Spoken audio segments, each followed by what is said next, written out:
All right, today we are diving into a classic that you probably think you know, Joseph Conrad's Heart of Darkness.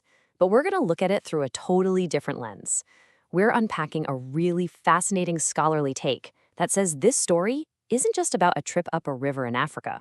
No, it's about a journey deep into the modern mind, a mind that's kind of coming apart at the seams.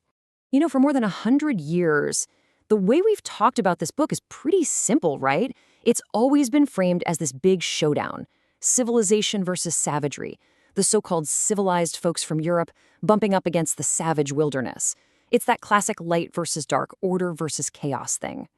But what if we've been missing the point all along? What if that's not what Conrad was actually getting at? Well, this analysis we're looking at throws a real curveball. It suggests something way more unsettling. The idea is that Heart of Darkness isn't really about the jungle out there, but the jungle in here, inside our heads.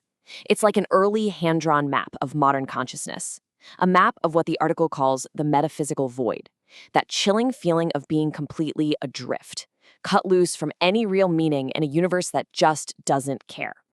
Okay, so let's get into it.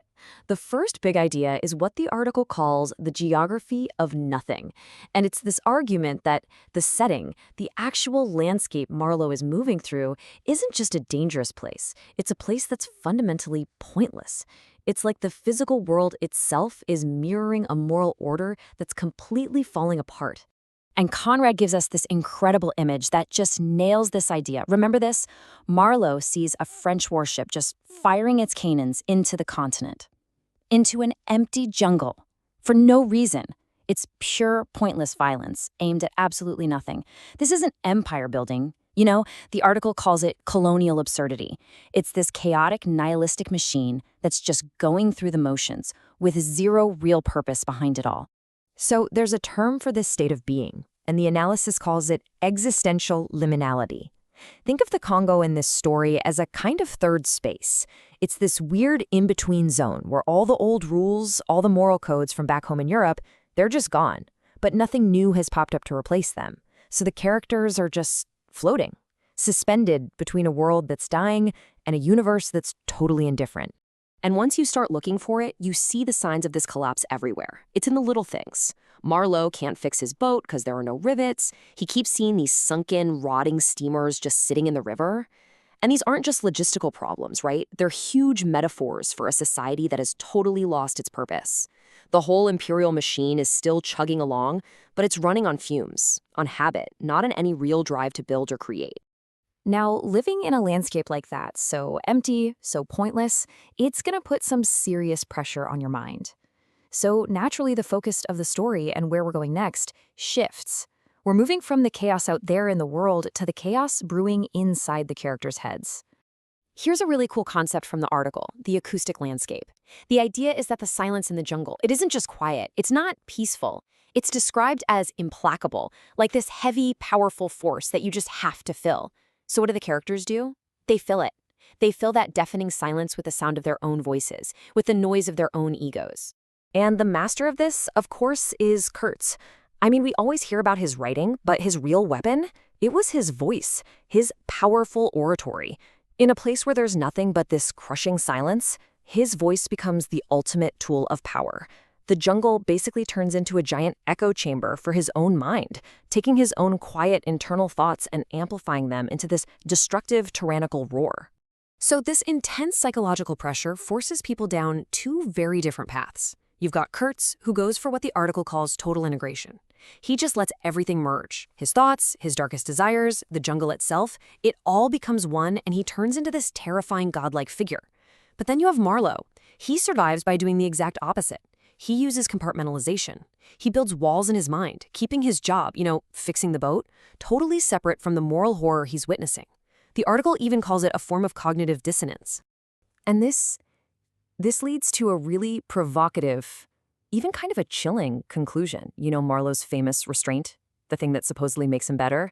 Well, this analysis says it's not moral strength at all. It's a psychological defense mechanism. In this world, sanity isn't about being good. It's just about being able to disconnect yourself, to not look at the whole horrifying picture all at once. All right, so now we're following Marlowe back to Europe, back to what he calls a whited sepulcher, all clean and beautiful on the outside, but rotten on the inside. And this is where the analysis takes another turn, looking at how civilization deals with the kind of awful truths that get brought back from places like the Congo. And that final, super tense scene with Kurtz's fiancé, the article has a fantastic name for her drawing room: a socio-spiritual terminal. That's a mouthful, I know, but think of it like this. It's a processing center. It's the place where the raw, unfiltered, horrifying data from the expedition gets, well, it gets cleaned up. It's sanitized, made safe for everyone back home to hear about. It's literally the place where the official lie gets archived. Because right there, in that moment, Marlowe has a choice, a huge one. He can tell her that terrible truth. He can deliver the raw data, exactly what happened in Kurtz's final moments, no filter. And this is that truth. The horror, the horror. That was Kurtz's real final judgment. On himself, on the whole colonial project, maybe on all of humanity.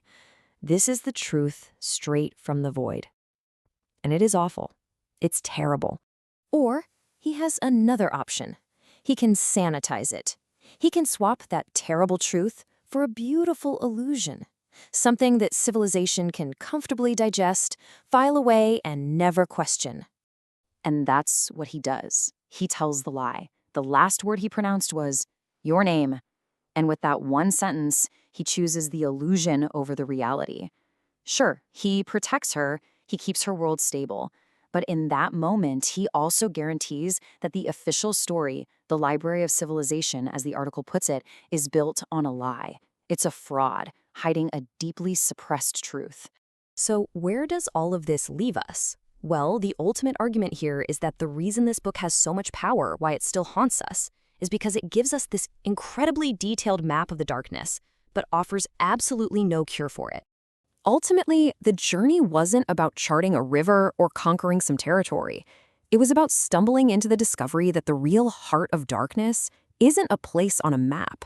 It's an unmapped wilderness inside the human mind. And it's a place that completely defies all those neat little labels of imperial logic. And this final quote from the analysis just says it all perfectly. The scholarly value of the work lies in its refusal to offer a cure for the darkness, providing instead only a map of where it resides. So the book's lasting genius isn't that it fixes anything. It's that it hands us one of the first and maybe one of the most honest and terrifying maps of where that darkness is actually located. In our societies, yeah, but also deep inside each of us. And that is a powerful and pretty disquieting thought to end on. Conrad gives us a map of the void. He shows us Kurtz's total collapse and Marlowe's cynical, disconnected survival. And then he leaves us holding the map, asking a really uncomfortable question. If you drew a map of your own inner darkness, what would it show? Thanks so much for joining me for this.